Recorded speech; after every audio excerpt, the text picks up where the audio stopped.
गिनती की पुस्तक अध्याय 24। गिनती की पुस्तक अध्याय 24। यह देखकर कि यहोवा इस्राएल को आशीषी दिलाना चाहता है, बिलाम पहली की नाई शकुन देखने को न गया, परंतु अपना मुंह जंगल की ओर कर लिया।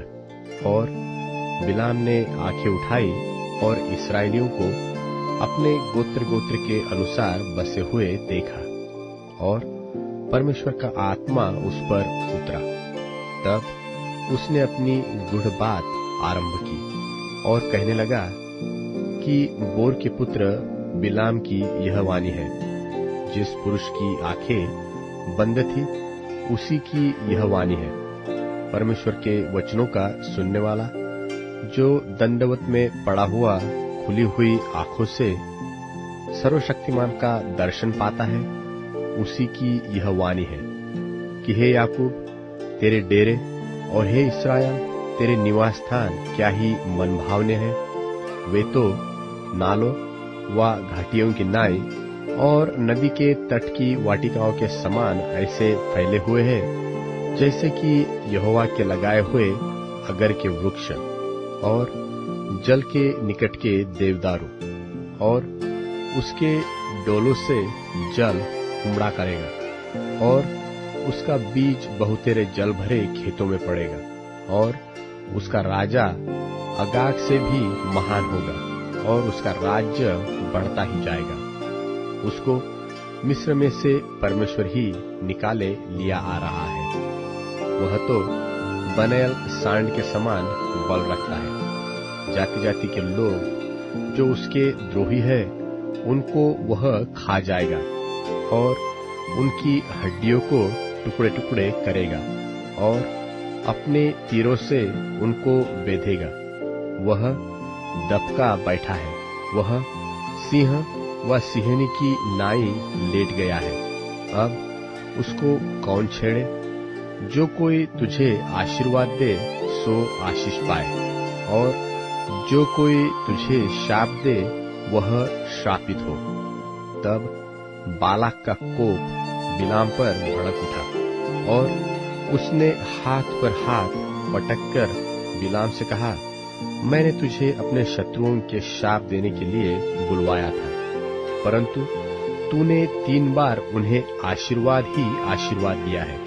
इसलिए अब तू अपने स्थान पर भाग जा। मैंने तो सोचा था कि तेरी बड़ी प्रतिष्ठा करूंगा, परंतु अब यहोवा ने तुझे प्रतिष्ठा पाने से रोक रखा है। बिलाम ने बालाक से कहा, जो दूत तूने मेरे पास भेजे थे, क्या मैंने उनसे भी न कहा था कि चाहे बालाक अपने घर को सोने चांदी से भरकर मुझे दे, तो भी मैं यहोवा की आज्ञा तोड़कर अपने मन से न तो भला कर सकता हूँ और न बुरा।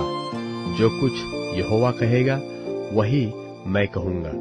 अब सुन, मैं अपने लोगों के पास लौट कर जाता हूँ, परंतु पहले मैं तुझे चिता देता हूँ कि अंत के दिनों में वे लोग तेरी प्रजा से क्या क्या करेंगे। फिर वह अपनी गूढ़ बात आरंभ करके कहने लगा कि बोर के पुत्र बिलाम की यह वाणी है, जिस पुरुष की आंखें बंद थी उसी की यह वाणी है। परमेश्वर के वचनों का सुनने वाला और परम प्रधान के ज्ञान का जानने वाला, जो दंडवत में पड़ा हुआ खुली हुई आंखों से सर्वशक्तिमान का दर्शन पाता है, उसी की यह वाणी है कि मैं उसको देखूंगा तो सही, परंतु अभी नहीं। मैं उसको निहारूंगा तो सही, परंतु समीप होके नहीं। याकूब में से एक तारा उदय होगा, और इस्राएल में से एक राज दंड उठेगा, जो मोआब की अलंगों को चूर कर देगा और सब दंगा करने वालों को गिरा देगा। तब एदोम और सेईर भी, जो उसके शत्रु है, दोनों उसके वश में पड़ेंगे, और इस्राएल वीरता दिखाता जाएगा। और याकूब ही में से एक अधिपति आवेगा जो प्रभुता करेगा, और नगर में से बचे हुओं को भी सत्यानाश करेगा। फिर उसने अमालेक पर दृष्टि करके अपनी गूढ़ बात आरंभ की और कहने लगा, अमालेक अन्य जातियों में श्रेष्ठ तो था, परंतु उसका अंत विनाशी है।